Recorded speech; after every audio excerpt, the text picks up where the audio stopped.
我在恐怖游戏里绑定了闲鱼系统。午夜 ，boss 来敲我的门，系统让我别管，先睡再说。于是我睡到了中午12点，一睁眼就看见 boss 坐在我的床边，把玩着我散落在枕头上的长发。醒了没？醒了就轮到你死了。我两眼一闭，又睡了过去。为了钱，我进入了一个恐怖游戏。活着通关的人能得到5000万奖金，而死在里面的人会得到0个好处和1点精神创伤。开局，我看了30秒广告，获得了一个闲鱼系统。进入游戏的时候，我手上提了一条闲鱼。他开口说话：“欢迎进入游戏，我是你的系统。我们的口号是不争不抢，人淡如菊，狗到结束。”就先说到这儿了，我要睡了，有事也别找我。我提着睡死过去的咸鱼，陷入了迷茫。眼前是独栋的别墅，四周是一片浓雾，看不清天色。白漆的铁门敞开着，穿着西装、戴礼帽的管家在门的中间等候。帽檐之下，他只露出半张脸，下巴很尖，嘴唇红得像血。他领着我走到了2楼的客房。客房的门关上之前，他递给我一封信，这是您在这里住的第1夜，请遵守这里的规则。信上写，天亮之前，请不要走出房门。月亮升起的时候，请拉上窗帘。保姆不会在晚上来打扫房间。有事可以用座机联系管家。祝您愉快。我认真看完了信，然后带着咸鱼瘫在了房间的沙发上。房间里没有电视和电脑，只有书和报纸。我随手挑了张报纸看起来，又觉得嘴有些空。我尝试着拨打了座机，管家的声音带着电流从听筒传出：“这位贵客，有什么需求吗？”我说：“我想整点瓜子嗑嗑。”3秒后，我在门口领到了一盘瓜子。瓜子嗑完了，我再次拨打了那个电话：“有烤羊排吗？可以给我上一份吗？”半小时后，我在门口领到了一盘滋滋冒油的烤羊排。有点渴了，我又要了2杯鸡尾酒。我躺在沙发上，摇着酒杯，翻着房间里的报纸，很悠闲，好像身处度假村。就算今晚就死掉，也不亏了。但还缺了点什么。我再次拨了管家的号码，管家好像在咬牙切齿：“这位贵客，还有什么需求呢？”我说：“我想要一个1米86、块腹肌、长得帅、嘴甜、会哄人的男模。”嘟，电话被挂断了。计划失败。很快就入夜了。我站起来，在月亮升起之前拉上了窗帘。睡了2个小时的咸鱼终于醒了，他懒洋洋地躺在沙发上，喝剩下的那杯鸡尾酒。夜幕降临后，房间里的一切都变得不一样了。窗台上挂着的晴天娃娃开始哭，他发出了小孩尖利的哭声，直击灵魂，让我心里一颤。娃娃很残破，2个眼睛像黑洞。我吓了一跳，鱼，怕怕，舅舅。他抿了一口酒，悠闲自在，你别怕。我抱着咸鱼干号，他无奈地从我怀里挣扎出来，然后跳上窗台，把晴天娃娃拽下来，丢给我。别哭了，拿去玩吧。他的精神状态稳定的可怕。我提着晴天娃娃和他大眼瞪小眼。我郑重其事地说：“我不喜欢哭闹的小孩，你别哭了。”稚嫩的童音从他眼睛中传出：“如果我就要哭呢？”我往沙发上一瘫：“那你哭呗，算我倒霉。”他沉默了。夜晚的别墅很吵闹，娃娃的哭声一停，客厅的钢琴又响了起来。进房间之前，我见过那架钢琴，它已经坏了。不知道谁那么能把坏的钢琴弹出声。横竖没事做，我跟咸鱼说：“你知道为什么恐怖的场景里会有钢琴和邮箱吗？”他道：“不知道。”我唱了起来：“钢琴住了几个妖，邮箱住了几个魔，魑魅魍魉，怎么就这么多？”咸鱼面无表情地告诉我：“一般般，好笑。”我得到了一点挫败感。他说：“你该睡觉了。”他是系统，他说了算。我从沙发上爬起来，去卫生间洗漱。对着镜子刷牙时，镜子里的自己目不转睛地盯着我。我觉得有些不对，从卫生间探出头，问咸鱼：“这镜子是不是坏了？”咸鱼说：“别管，镜子又不会打你。”镜子不会打我，但会恐吓我。我担惊受怕地洗漱完，钢琴声还在持续。我拨打了电话，管家的声音森冷，带着难以言说的笑意：“是他来了吗？稍安勿躁，我会帮您将他请下去。”我说：“不是，我要睡了。有眼罩和耳塞吗？”管家沉默了一会儿，说：“您稍等。”3秒后，我在门口拿到了耳塞和眼罩。我刚躺上床，房门被敲响了。敲门的是管家口中的他，他的声音森冷，音量不高，却足以让我听见：“这位贵客，我来替您打扫房间了。”门口传来拖把蘸水的声音，然后有什么东西在地上拖行。我想起了人头拖把的都市传说，一瞬间毛骨悚然。咸鱼掖了掖被角，管他呢，我们要睡觉了。我戴好耳塞，隔绝了外面的一切声音，然后躺下去，闭眼。管他呢，先睡再说。我睡到了第2天10点，管家上门提醒我，今天可以在别墅里活动了。我不是很想起床，在床上翻了个身，换了个姿势躺着。管家又好声好气地提醒了一遍，我没理。他冷了脸，斩钉截铁道：“现在下楼活动。”看起来实在太凶了。我弹射起立，迅速收拾好自己，滚到了楼下。另外几位玩家坐在客厅的沙发上，忧心忡忡地聊天。我懒得说话，缩在角落里和咸鱼一起吃果盘。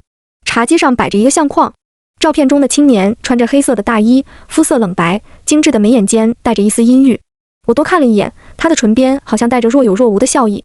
管家温顺而恭敬地说：“他是这里的主人。”我点了点头，夸了一句：“长得怪好看的。”他的嘴角好像上扬了几度，但我看不真切。我是最晚下来的，其他几位玩家都把别墅逛遍了，正在互相分享得到的信息。注意看，这个男人叫石且。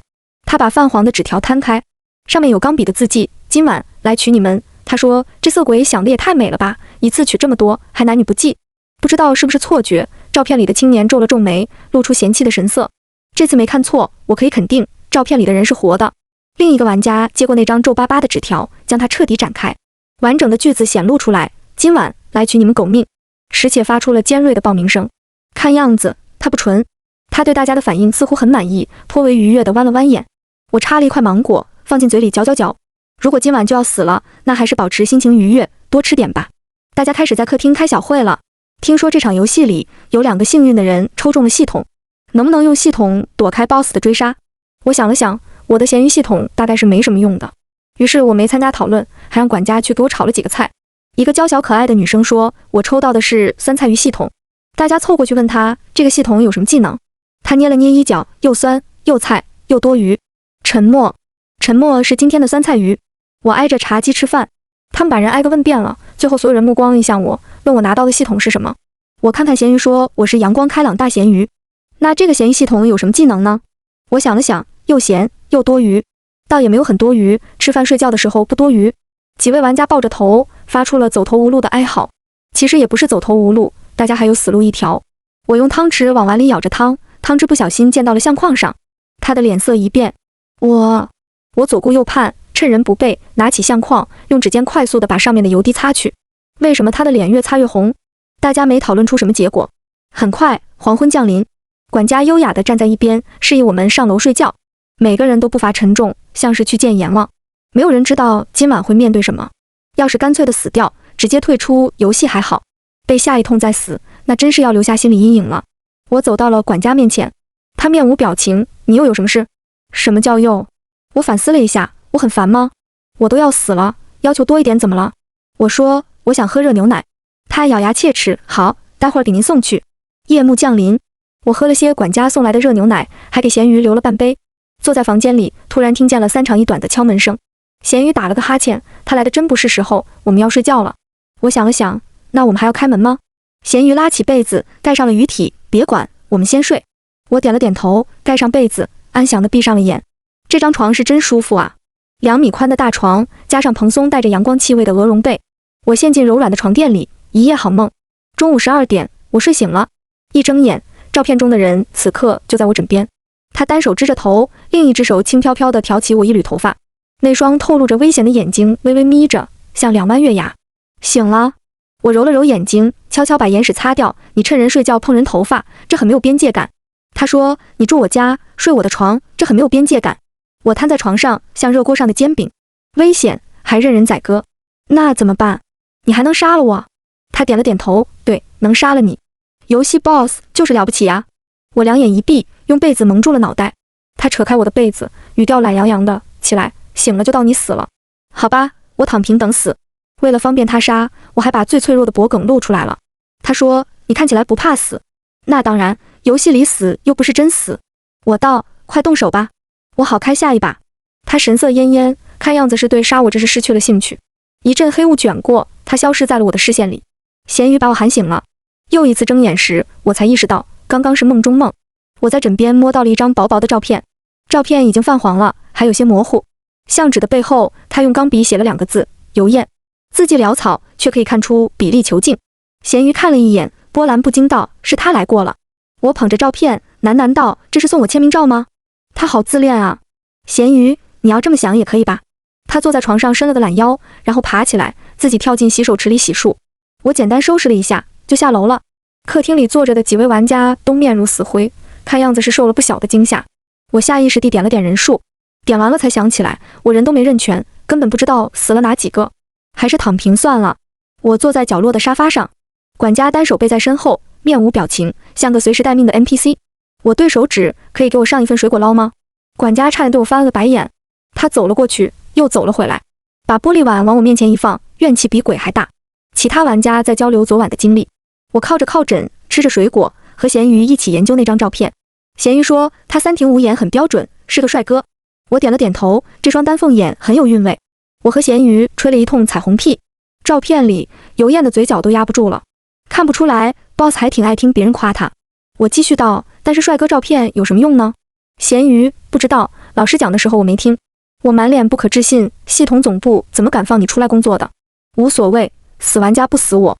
好吧，那我也无所谓，游戏里死又不是真死。我拿着照片晃悠了半天，管家恭敬的神色中透露出一丝震惊。你拿到了主人的照片？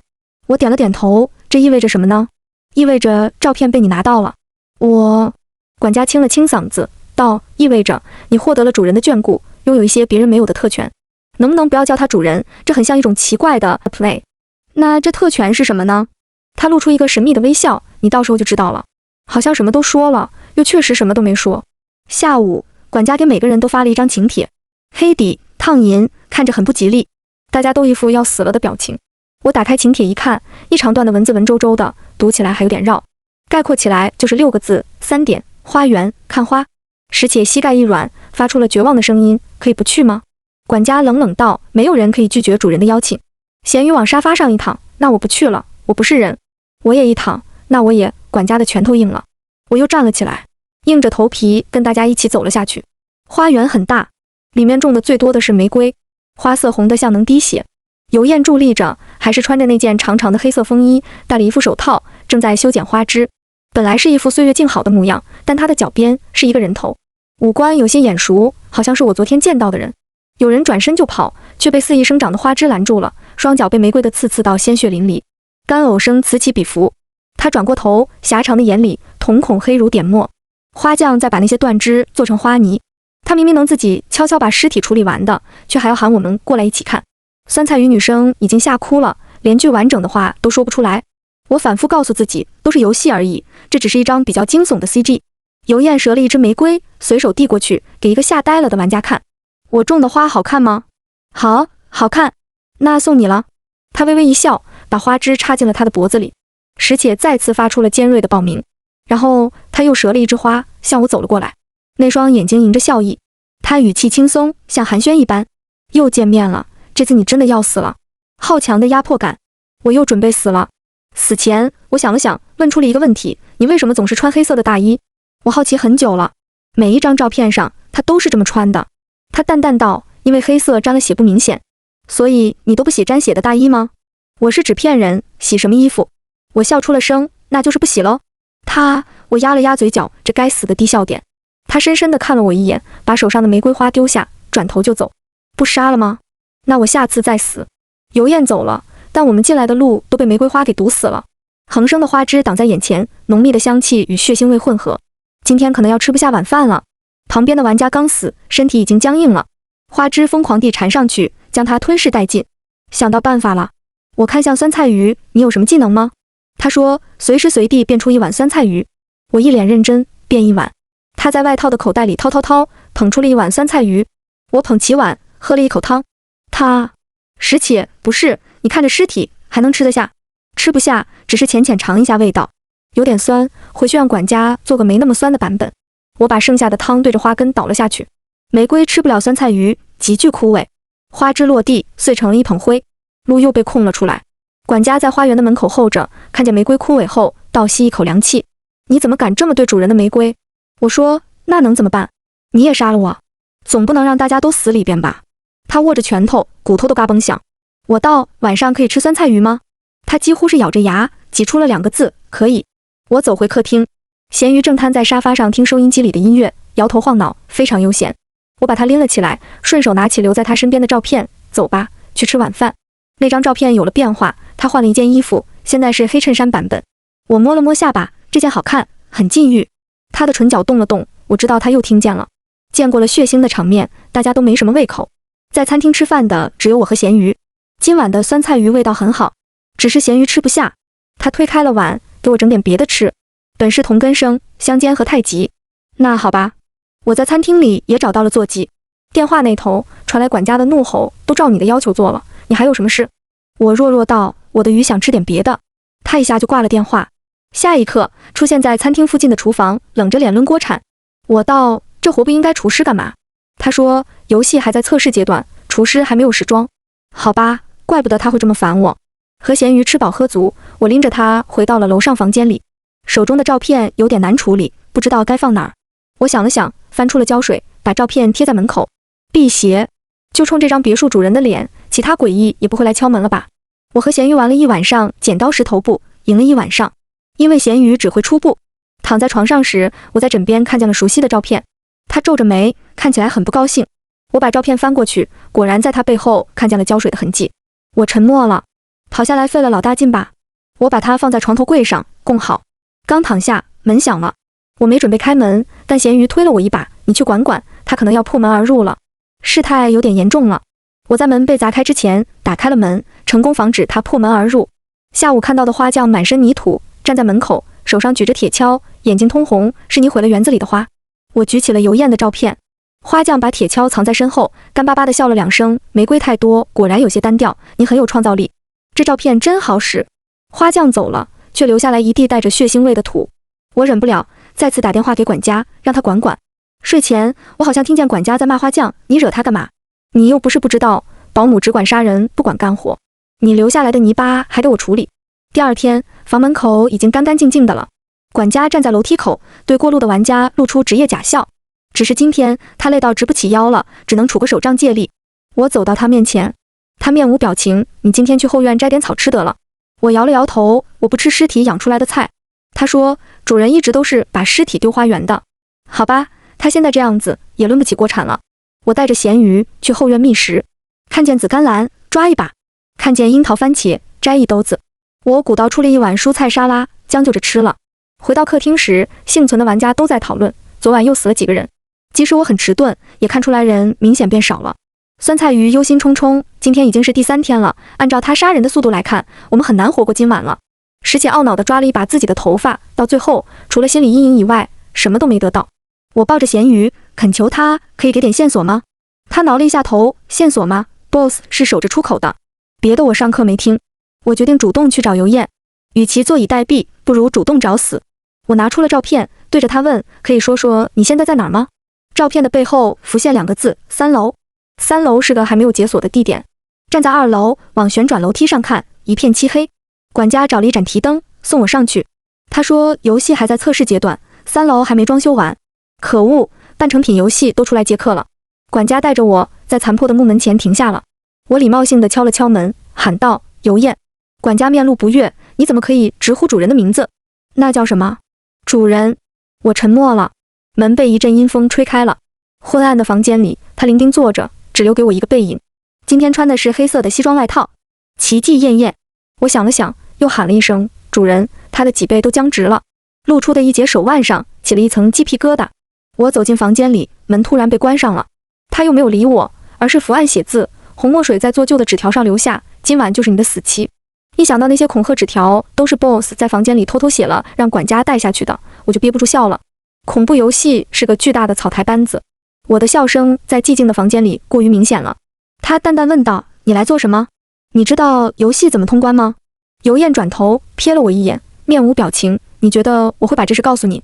我苍蝇搓手，我就随便问问，也没指望真问出什么，只是来看看与 BOSS 相关的地点。我看向他桌子前面的那堵墙，墙很特殊，上面画满了奇怪的涂鸦，很像某种诡异的阵法。